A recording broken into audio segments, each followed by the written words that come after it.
What is up, everyone? So, what I'm going to talk about is something that was brought to my attention not too long ago. So, maybe it's a little old hat, but I'll go ahead and talk about it anyway. So, there aren't a whole lot of channels on YouTube or Instagram or whatever that I enjoy following, but two of them are Younguk Namja, Crane Englishman, and Jolly. Yeah, there's their content that is enjoyable, it's clean, you can put it on and around anyone, and there's nothing terribly offensive about it. And also, it's just enjoyable.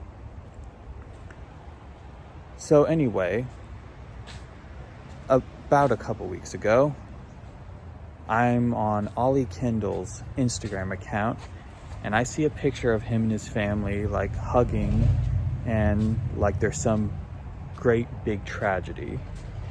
And there was a caption that said, "Getting through this emotionally difficult time," or something to that effect.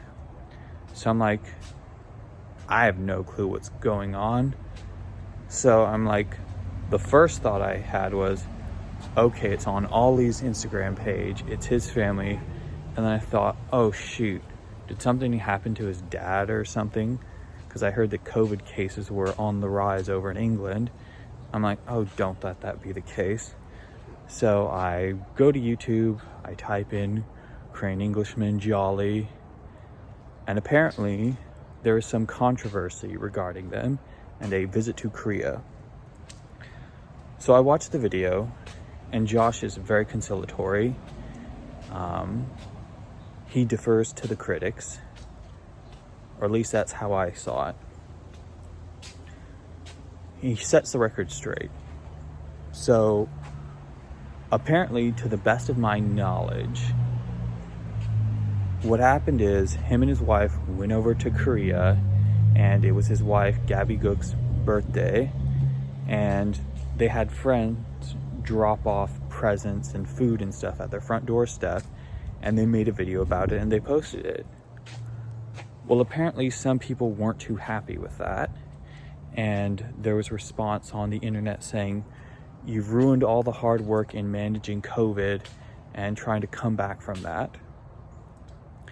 And so that was one of the things that happened that spurred him to make that response video. And then other people were saying he doesn't pay his taxes. Somehow that worked into it. And then people said, oh, he just uses Koreans for like viewership, and like he's exploiting them or something like that. So I'm here to refute those things, because Josh is a very nice, decent guy. You could argue the fact that I'm not. So anyway, here's what's happened. So now, to the best of my knowledge, people just left some stuff on the doorstep of the place where he's staying, much like any sort of delivery service like DoorDash or Uber Eats or something, which is perfectly legal. And in the early days of the pandemic, I heard that those services were on the rise in Korea. Now, I could see there being a case for if they opened the door and they hugged their friends and stuff, like not adhering to social distancing. But to my knowledge, they did not do that. They were in quarantine. They stayed in quarantine for the mandated period. And much like how you'd have somebody deliver an item, drop it off, and then leave, so to adhere to social distancing, that happened. It just happened to be their friends, and they just happened to be famous. And in regards to saying they shouldn't have gone to Korea, well, I have friends that have gone to Korea. They adhered to the mandated quarantine period, and they did everything that other people were allowed to do under the circumstances. So my real question is, if there is a gap of knowledge on my part, what is the difference between Josh and Gabby and the general status quo? Is it really just that they're famous and so this is something to chastise them for? And other things regarding the criticism that they don't pay taxes. So Josh was quick to refute this. He said with the English and the Korean governments, they're on top of their taxes. They make sure to pay the required dues and everything. And it begs the question to their antagonists, how do you get that information?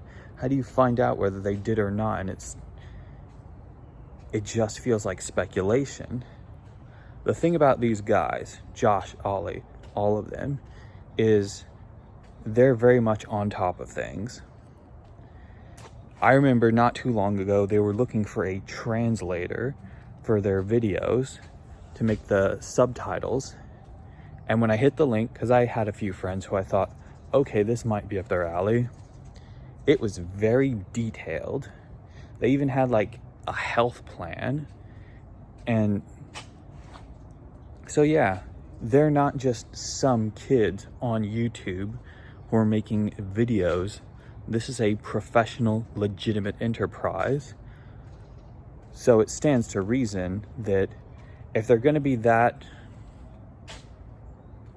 detailed about the people they hire, they're going to pay attention to their finances. And yeah, again, how do you find that information out? Unless you've done so by some unscrupulous means, which in case means that you're the villain now. And also regarding their viewership, people said, oh, you're just exploiting Koreans. You're just using them.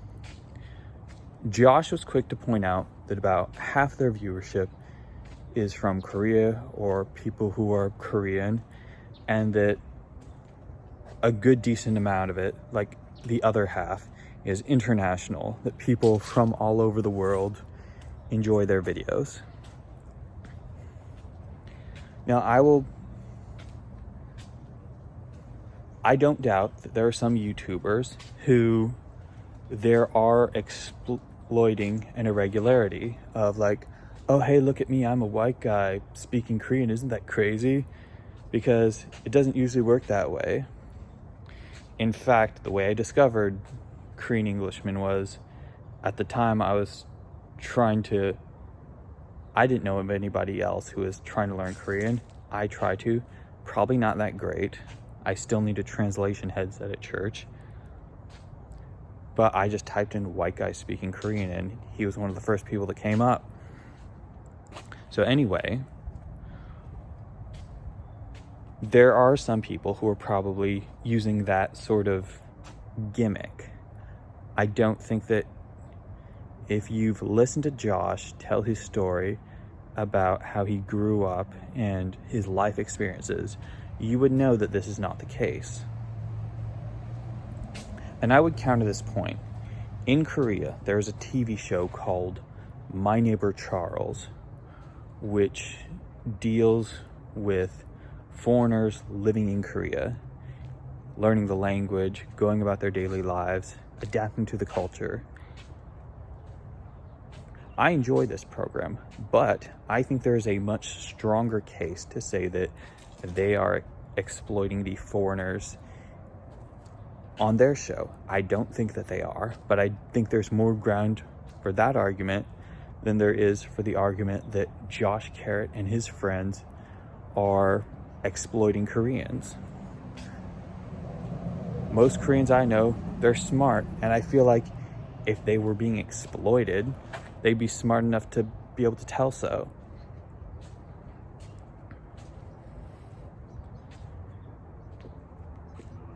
So anyway, yeah. Now, I don't think Josh would be quite as assertive as I have been, or not assertive isn't the right word, because he was assertive in his response video. He would not be quite as aggressive as I have been, because he is a decent, good guy. We need more of that on the internet, more of that on YouTube. And what did he get for that decency? You know, he just got vitriol from trolls who have not accomplished nearly as much and who want to take a jab so they can feel good about themselves, when really they shouldn't. So anyway, Josh, I'll say this, you're doing the Lord's work. You're showing that you don't have to resort to crassness or vulgarity to make something entertaining and enjoyable. So keep doing what you're doing and fight the good fight.